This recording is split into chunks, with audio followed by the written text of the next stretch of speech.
I've been asked a question, does God still perform miracles? Again, let's see what the Word has to say.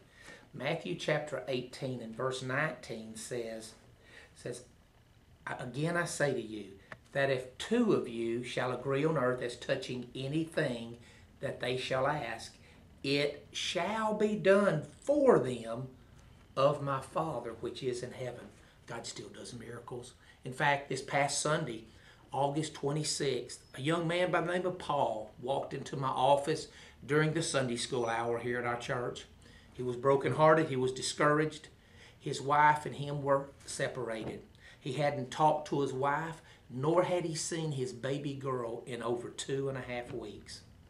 He told me that just that morning he was sitting at his house thinking about ending his life.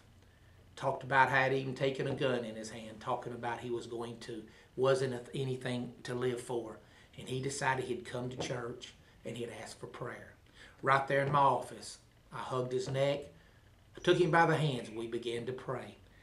And the Spirit of God just walked into the room, and through a divinely inspired word of knowledge, I just spoke it before I even thought. I knew God was speaking to him through me. I told him, I said, this very morning, God is going to have your wife call you, make contact with you, just to show you that he's real. He said, but Pastor, she doesn't want to talk to me. I said, it doesn't matter. God's going to do this for you. That morning, the young man stayed for service. At the end of service, he came down to the altar. When I walked by, he reached up and he grabbed me by the hand, and I asked him what he wanted. He said, Pastor, my wife just called me on my phone. God does miracles.